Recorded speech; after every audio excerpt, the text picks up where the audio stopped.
우리 학생회와 또 청년회 또 헌신 예배로 또 하나님 앞에 영광을 돌리는데요. 특별히 우리 학생들이나 또 우리 청년들 또 우리 주님의 길을 가는 우리 모두에게 하나님의 그런 거룩한 그 비전이 또 이 시간을 통해서 또 우리 가슴에 새겨지기를 원하는 마음으로 우리가 가슴을 뛰게 하는 비전이라는 제목으로 말씀을 나누겠습니다. 그 시골 부잣집에 잔치가 있어서 그 주인이 소를 잡기 위해서 외양간을 갔습니다. 그래서 소를 이제 잡으려고 하는데 소가 이런 말을 해요. 주님, 내가 죽으면 밭은 누가 갑니까? 그 큰 눈망울을 껌뻑껌뻑 하면서 자기의 그 역할, 자기의 그 사명, 이걸 이제 막 부각을 시킵니다. 주인이 들어보니까 그도 그럴 것이 저놈이 없으면 밭을 누가 가노 싶어서 안 되겠다 싶어서 개를 잡으러 이제 개집을 향해서 갑니다. 그래서 개를 잡으려고 또 칼을 들었는데 이번에도 개가 하는 말이 주인님, 내가 죽으면 이 집은 또 누가 지킵니까? 또 이 말도 그럴듯해요. 그래서 결국 이번엔 개도 아니고 이번 고양이를 또 죽이러 가야겠다고 또 갔는데 고양이도 마찬가지로 주인님, 내가 죽으면 쥐는 누가 잡습니까? 쥐. 결국 이 고양이도 또 죽일 수가 없어요. 그래서 고민을 하다가 이번에는 어디로 가냐면 닭에게로 갑니다. 닭을 잡으려고 하니까 이번에 또 닭이 하는 말이 나를 죽이면 아침마다 도련님 계란 반찬 해줘야 되는데 여기 달걀을 또 누가 놨냐고 또 이제 반대를 하는 거예요. 안 된다고 자기는. 그래서 마지막으로 돼지에게 갔습니다. 근데 돼지는 말을 안 하고 잠만 자고 있더라는 거예요. 그래서 말 없는 돼지를 또 할 일 없어 보이는 돼지를 잡아서 잔치상에 올렸다라고 하는 이야기가 있습니다. 아마 이 이야기의 중요한 내용은 사명이 없으면 살아갈 이유가 없는 거죠. 그래서 우리가 사명자는 결코 죽지 않는다라는 말이 있습니다. 여러분들 사명이 있는 분들은 죽지 않습니다. 비행기에서 떨어져도 그 부분은 살아요. 아멘? 예, 독약을 먹어도 삽니다. 하나님 앞에 사명이 있는 자는 하나님이 살려내십니다. 살려내셔서 그 사명 감당하고 하나님 앞에 서게 해요. 그것이 사명의 무서움입니다. 사명이 있는 자는 그래서 죽지 않아요. 사명이 있는 자는. 그러나 이 일평생 우리가 살면서 가장 중요한 것 중에 하나가 사명을 깨닫고 살아가는 것이거든요. 사명을 깨닫고 하나님이 나에게 주신 것이 뭔지를 잘 알고 그 사명 가운데에 걸어가는 것, 그거 하나님이 가장 기뻐하시고 원하시는 것입니다. 요셉 같은 경우는 일평생을 오늘 제목처럼 가슴 뛰는, 가슴 두근거리는 그런 삶을 살았던 인물이에요. 왜 그러냐면은 그 마음속에 하나님이 주신 꿈, 비전이 있었기 때문입니다. 그걸 받고 나니까, 하나님도 받고 나니까 그 꿈이 이루어지는 그날까지는 계속 이 가슴이 뛰게 돼 있어요. 마치 언제 너한테 뭐 줄게, 마치 그런 약속을 받은 사람처럼 하루하루가 기다려지는 거죠. 그것이 나에게 주어지는 그날까지 계속 설레는 것처럼 요셉 같은 경우가 그런 가슴 두근거리는 삶을 살았다는 것입니다. 아마 이 가운데도 우리 가슴 뛰는 분들이 계시죠. 심장 약해서. 그죠? 불안해서 뛰는 분도 있고 심장이 약해서 뛰는 분도 있고. 근데 이 가슴 두근거림이 비전 때문에 두근거리셔야 돼요. 하나님이 주신 꿈 때문에 뛰는 가슴이 돼야지, 이게 다른 어떤 불안감 때문에 뭐 가슴이 뛴다든지 그런 일이 있어서는 안 되겠죠. 근데 요셉이라는 인물을 볼 때마다 참 부럽죠. 이 가운데에도 아직 자기가 붙들어야 할 꿈과 비전을 아직 명확하게 못 잡은 분들이 있어요. 그런 분들은 아마 요셉 같은 인물을 보면은 나도 이런 거 주시면 좋겠는데 하는 생각이 들 겁니다. 꿈은 우리가 마치 꾸는 것처럼 보이지만 꿈이라는 것은 주시는 거예요. 저는 그렇게 봅니다. 아직 이게 딱 잡히지 않은 분들은 그냥 계속 기도하세요. 내가 도대체 왜 사는지 모르는 분들 계속 기도하고 계셔요. 꿈이라는 것은 요셉이 자기가 뭘 이렇게 끌어낸 게 아니라 하나님이 위에서 주신 겁니다. 우리가 살다가 꿈을 만날 때가 있어요. 내가 나의 일평생을 어디에다가 쏟아부어야 될지를 만나는 그러한 순간들이 분명히 있을 겁니다. 그런 순간이 왔을 때 그 꿈을 이제 하나하나 만들어 나가기 위해서 이제 가슴 뛰는 삶을 이제 하루하루 살게 될 것입니다. 그 꿈을 놓고 저랑 여러분들이 항상 하나님 앞에 기도해야 될 줄로 믿습니다. 통계에 의하면은 사람들이 은퇴한 지 3년 안에 죽는 경우가 많다고 그래요. 은퇴하고 3년 안에 죽는 사람들이 많습니다. 그 이유가 우리가 예상하는 것처럼 무언가를 생산하고 또 무언가를 봉사하던 삶에서 더 이상 생산하거나 봉사하거나 이런 것에서 자기가 이제 벗어났을 때 거기에서 오는 어떤 그 무력감이 한 인생을 죽일 수 있다는 것입니다. 여러분들 그런 느낌 들지 않습니까? 아무도 나를 찾지 않아. 아무도 나를 필요로 하지 않아요. 그럴 때 마음 가운데 뭔가 좀 아픔이 있지 않겠어요? 그죠? 그런 어떤 그 충격. 저는 우리 이게 젊은이들하고도 같이 제가 지내고 있지만 이제 나이가 들어서 만약에 아무도 날 찾는 이 없는 그런 노래가 있는 것처럼 그런 나이가 됐을 때 어떤 느낌일까? 오늘 아침에도 제가 고독사 그런 노인분들 홀로 돌아가시는 분들 이야기를 했지만 정말 만약에 살면서 그런 자리에 자기 던져졌으면 굉장히 무력할 것 같아요. 무력감에 빠지고 뭔가 삶의 어떤 그 하루하루 해 뜨는 것 자체가 싫을 것 같습니다. 싫을 것 같아요. 그런 날들이 오지 않게 하기 위해서는 저와 여러분들이 반드시 꿈과 비전을 가지고 살아가야 할 줄로 믿습니다. 언젠간 우리도 여러분들이 하고 있는 일에서 물러나야 할 때가 오잖아요. 더 이상 여러분들이 전문적으로 준비한 그 일을 못하게 될 시기가 오거든요. 그 시기가. 그러면 일이 끝나면 나의 삶도 끝나는 것인가? 아닙니다. 저는 일은 일이고 또 하나님이 주시는 사명은 또 다른 사명이라고 저는 생각이 돼요. 그리고 하나님이 주시는 사명이라는 것은 생명 붙어 있을 때까지입니다. 55세, 65세 은퇴하는 연령이 아니라 하나님이 주시는 사명은 우리의 호흡이 끊어지는 그 날까지 주어진 것이 사명이에요.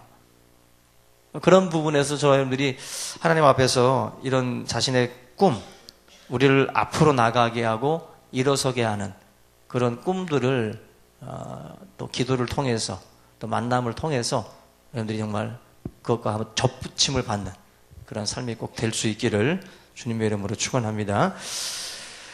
우리가 먹고 사는 문제 때문에 사실 꿈을 꾸고 꿈을 갖고 갈 여력이 없는 것은 사실이에요. 많은 분들이 꿈 찾아가고 싶은데 이 목구멍이 포도청인지라 자기 꿈을 펼치지 못할 때가 사실 많이 있습니다. 그러나 우리의 삶은 반드시 어떤 그 일이라고 하는 것을 떠나서 하나님이 주시는 거룩한 사명이라고 하는 것들을 발견하고 우리 또한 허겁지겁 세상 속에서 살아가는 것이 아니라 하나님이 주신 그 사명, 그 꿈을 이루어가기 위해서 좀 하루하루 좀 흥분된 삶을 살아가는 그런 그 꿈을 좀 꾸셔야 돼요. 그래서 오늘도 주일에 이렇게 나와서 오늘 아마 저는 우리 하은이가 성경 봉독하기 위해서 일주일 동안 몇 번 읽어봤을 거라고 생각이 돼요. 하나님 앞에 어떤 이런 순서들을 맡았을 때 막 떨림이 있잖아요. 저는 그게 참 부러워. 여러분들이, 그리고 또 여러분들 그런 것들을 계속 하나님 앞에서 안 하던 것하고 주님 앞에 뭔가 봉사할 때 그 떨림과 그런 어떤 그런 마음속의 두근거림, 이런 것들을 하나하나 계속 이렇게 이루어가는 것 자체가 커다란 또 기쁨이 될 수 있고 또 하나님 앞에 커다란 또 기쁨이 될 줄로 믿습니다. 우리 여러분들이 주님이 주신 그 사명 너무 이렇게 허겁지겁 세상을 위해서만 살지 마시고 주님이 주신 그 날들을 위해서 꼭 살아가시길 바랍니다. 일주일 동안 아마 학생회 나온 그 청년부들은 하나님 앞에 드릴 이 예배를 위해서 예전에는 그냥 허겁지겁 자기 일들만 하다가 아마 일주일만이라도 아니면 2주일만이라도 이 시간들을 조금씩 준비하고 생각하면서 살았을 겁니다. 그렇죠? 그렇지 않았으면 이 정도 찬양이 나올 리가 없어요. 이 정도 준비했으니까. 근데 삶 자체가 그렇게 일주일 동안 주님을 위해서 내가 무언가를 하고 뭔가 이렇게 준비한다라고 하는 그 마음가짐이 그게 얼마나 또 즐겁고 또 중요한지 모릅니다. 꼭 헌신 예배만이 아니라도 일주일 동안 주님을 위해서 살아가는 그런 그 삶, 준비하는 삶, 그런 것이 여러분들을 정말 가슴 뛰게 만드는 그러한 생애가 되게 할 줄로 믿습니다. 저는 이 꿈이라는 것이 마치 그거 같아요. 그 공기압, 마치 이렇게 페트병 팍 쭈그러져 있는 거 막 콧바람으로 팡 해가지고 피는 분들 거의 보셨죠? 그죠? 그 찌그러진 게 확 공기압이 들어가니까 그냥 쫙 펴져버려요. 가정이 어렵다, 뭐 삶이 찌그러져 있는 사람들이 있죠? 그런 사람들 쫙 펴지게 하는 게 뭔지 아세요? 꿈이에요, 꿈. 비전입니다. 비전이 확 들어가면 이 공기압 확 들어가듯이 그 찌그러진 인생 속에서도 그것을, 그 압을 이제 이겨내는 거죠. 오히려 이겨내서 피는 거예요. 피는 거. 요셉의 일생을 여러분들이 놓고 보시면 완전히 찌그러지잖아요. 그죠? 꿈 얘기 잘못했다가 인생 자체가 완전히 꼬여버립니다. 완전히 피티병을 그냥 막 쭈그러뜨린 거예요, 형제들이. 완전히 밟아놓고 진지겨버린 거예요. 운동에 빠지고, 노예로 팔려가고, 옥에 갇히고. 완전히 요셉의 꿈이, 그 환경 자체가 찌그러진 페티병이었어요. 그런데 요셉의 이 안에 있는 이 꿈의 이 압이 더 세요. 이걸 펴버리는 거예요, 펴버리는 거. 놀랍지 않습니까? 그렇게 밟았는데도 꿈틀꿈틀 대면서 일어나는 거예요. 그게 요셉이에요. 여러분들도 누가 조금 밟았다고 그냥 확 거꾸러져 계시지 않길 바라요. 이 꿈을 계속 꾸고 하나님의 약속이잖아요. 이 비전은 하나님의 약속이에요. 예? 하나님의 약속이기 때문에 계속 이길 수 있고 버틸 수 있는 거예요. 그런 약속을 움켜쥐는 자가 되셔야 됩니다. 그러면 누가 와서 밟아도 일어날 수 있어요. 누가 어떤 압으로 눌러도 일어날 수 있다고요. 근데 그런 하나님이 주신 약속에 대한 믿음, 그 꿈이 없으면 작은 그런 어떤 억압에도 짓눌리고 만다라는 것입니다. 여러분들 그 몰랑 퀴볼라라고 하는 분이 이런 말씀을 했습니다. 길은 많다. 그러나 그 많은 길을 다 가보기에는 생이 너무 짧다. 길은 많죠. 근데 그걸 다 가보기에는 우리의 생이 짧아요. 창조과학자 김명현 교수 영상 우리가 얼마 전에도 봤잖아요. 그 세미나 영상 중에 그 김명현 교수가 했던 말 중에 우리 인생의 연수는 몇 년입니까? 70이요. 강건하면 80이라도 신속히가 아니라 날아간다. 그런 말씀을 해요. 만약에 우리가 1000년을 산다고 하면 100년은 음악가로 살고, 그죠? 100년은 미술가로 살고, 100년은 뭐 정치가로 살고, 100년은 배우가 되고 싶고, 100년은 뭐 스키점프도 하고 싶고 막 그렇게 살고 싶지 않으세요? 안 해본 거? 이것도 해보고 저것도 해보고 싶지 않아요? 1000년이면 충분히 할 것 같아요. 50년씩만 쪼개놔도 얼마나 많은 것들을 하다가 가겠어요. 근데 우리 인생의 연수는 70이요? 강건하면 80이라. 실제적으로 뛰는 나이는 뭐 60? 그 정도?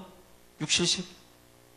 그 숫자밖에 안 되는데 우리가 다 해볼 수 있어요? 정치가도 해보고 미술가도 해보고 음악가도 해보고 다 해볼 수 있어요? 못합니다. 일가를 이루려면 10년의 법칙이 지금 요즘에 또 유행하잖아요. 10년은 해야 그 분야에서 전문가가 된다는 소리예요. 우리 인생이 짧은데 언제 그거 다 해봅니까? 다 못 해봐요. 그렇기 때문에 선택과 집중이 필요한 겁니다. 우리가 다 가보고 여기도 가봤다가 아닌가요? 다시 돌아오고 절로 가보고 아닌가요? 다시 돌아오고 안 된다는 거예요. 한쪽을 택하고 집중해서 거기에 이제 우리 삶을 쏟아부어야 되는데 결국 우리의 삶을 너무 길게 보고 아무 생각 없이 살아가는 분들도 있어요. 길지 않습니다. 절대로. 길지 않아요. 결국 하나님은 우리가 중요한 것 하기 원하시고 하나님의 사명의 자리에 서기 원하시는 거지, 너무 분주하게 우리가 우리 마음을 빼앗기는 것 하나님이 원치 않습니다. 하나님이 우리를 통해서 이루시고자 하는 일이 분명히 있을 겁니다. 근데 그것 찾으셔야 돼요. 그래서 그 자리에서, 그 사명의 자리에서 충성할 수 있기를 주님의 이름으로 부탁을 드립니다. 우리 인간은 꿈을 꿔야 됩니다. 꿈이 달걀도 이렇게 품어야 병아리가 되는 것처럼 꿈도 계속 품고 가셔야 돼요. 잊어버리고 계시지 말고 계속 머릿속에 그 꿈을 그리고 그 꿈을 찾아가셔야 됩니다. 우리가 그 요셉을 보면은 꿈을 꿨을 때 나타난 현상 중에 하나가 형제들의 시기였습니다. 그래서 4절, 5절, 그리고 8절, 11절 보면은 형제들이 그를 미워한다라는 이야기들이 계속 나와요. 요셉이 꿈 얘기를 하고 난 뒤부터 형들이 너무 요셉을 이제 누르기 시작을 합니다. 그때부터 이제 사실 요셉의 집안에 갈등이 이제 심화가 되기 시작을 했어요. 꿈 얘기는 바로 갈등을 불러온다라는 것인데, 결국 갈등의 중심이 요셉의 꿈이었고, 여러분들이 만약에 꿈을 이야기하면 그 꿈에 대해서 반대하고 꿈에 대해서 시기하는 사람들도 반드시 나타나게 돼 있어요. 왜? 꿈은 기존 질서를 지금 깨뜨리는 겁니다. 요셉의 꿈 같은 경우도 기존 질서를 깨뜨리는 꿈이었어요. 해와 달과 별들이 자기에게 절하고, 그죠? 형들의 몇 집단이 자기에게 절을 해요. 기존 질서를 파괴하고 있어요. 결국 이 형들 같은 경우는 요셉의 꿈은 자기들에게 위협이 돼요. 그러니까 결국 형들이 시기와 미움 속에서 요셉을 이제 몰아세우고 누르기 시작을 하죠. 저는 여러분들의 꿈도 마찬가지라고 생각이 됩니다. 꿈 때문에 요셉의 옷이 찢어지고, 꿈 때문에 요셉이 구덩이에 갇히게 되고, 꿈 때문에 옥에 갇히는 거예요. 꿈 때문에 고난당하는 거라고. 꿈 때문에. 그래서 우리가 이런 그 꿈을 꾼다라는 것 자체가 굉장한 도전이고 굉장한 위험의 자리로 이제 나아간다라는 것만은 아셔야 됩니다. 꿈이라는 것은 그렇게 쉽게 가는 길이 아니에요. 이렇게 많은 저항이라는 것이 다가오기 마련입니다. 결국 요셉 같은 경우도 이 꿈을 꾸는 자라고 이제 형들이 비웃었어요. 저 꿈꾸는 자가 온다. 꿈꾸는 자가 온다. 형들은 그 모든 그 형들 같은 경우는 요셉의 꿈을 무시하고 시기했지만 그의 아버지는 요셉의 꿈을 마음속에 두었습니다. 하나님도 요셉의 꿈을 주시고 하나님도 계속 마음에 두고 계신 것처럼 요셉의 아버지인 야곱이 요셉의 꿈 얘기를 듣고서 가만히 마음속에다가 담아두었어요.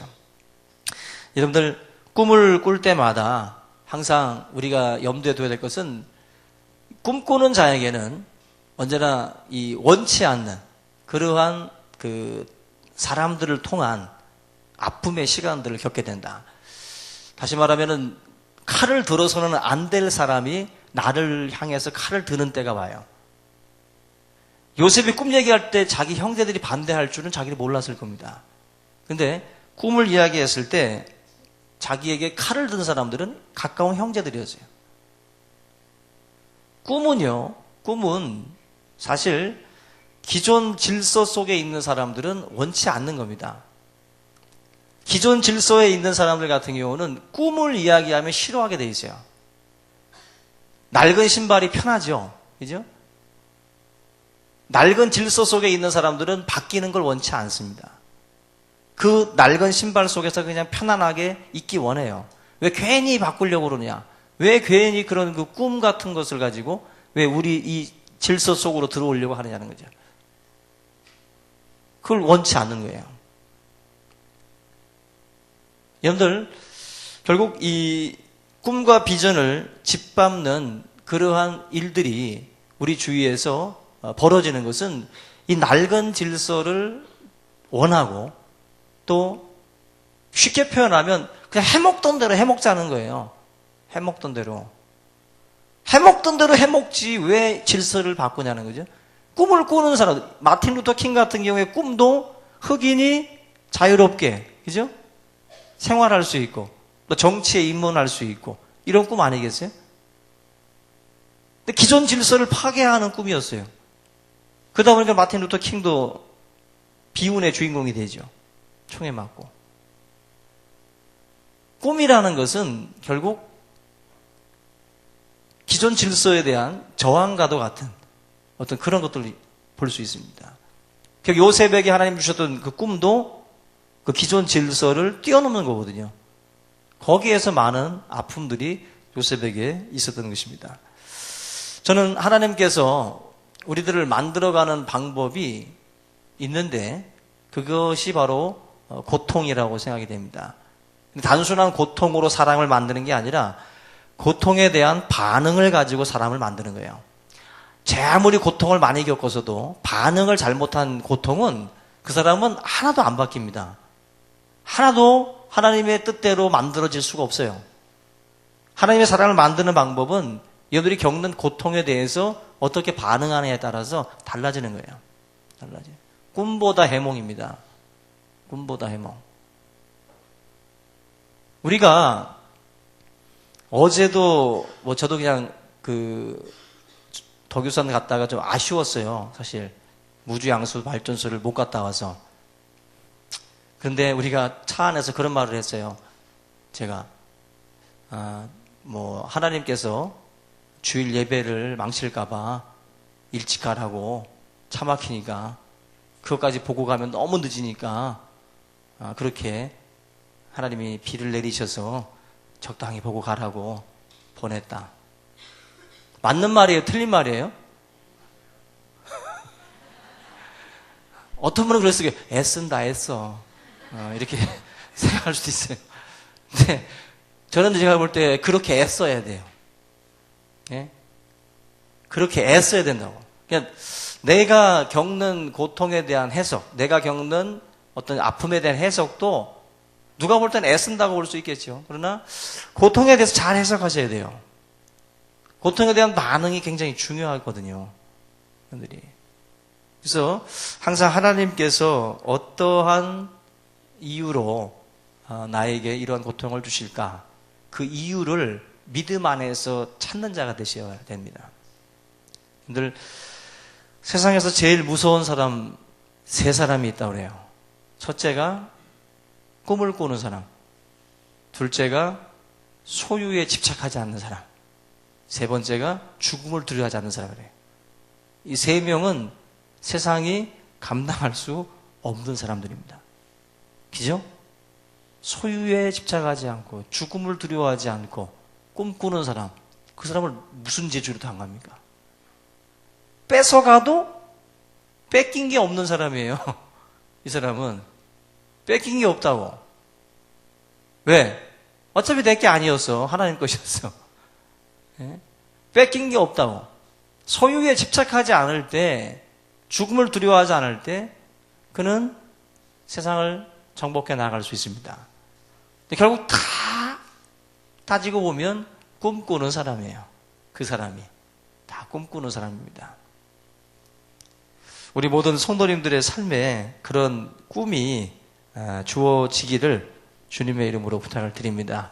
그래서 우리 청춘들만 꿈꾸는 자가 아니라 우리 모든 성도님들도 꿈을 꾸셔서 저한테 상담 올 때마다 목사님 제 가슴이 막 두근거려 죽겠어요. 그래.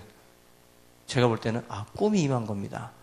이렇게 대답을 해줄 수 있을 정도로 날마다 저 주님의 꿈으로 그렇게 하루하루 우리가 좀 기쁘게 또 흥분된 가운데에 우리가 주의를 만들어 나갈 수 있기를 주의 이름으로 축원합니다. 잠시 기도하겠습니다. 사랑해 주님 감사합니다.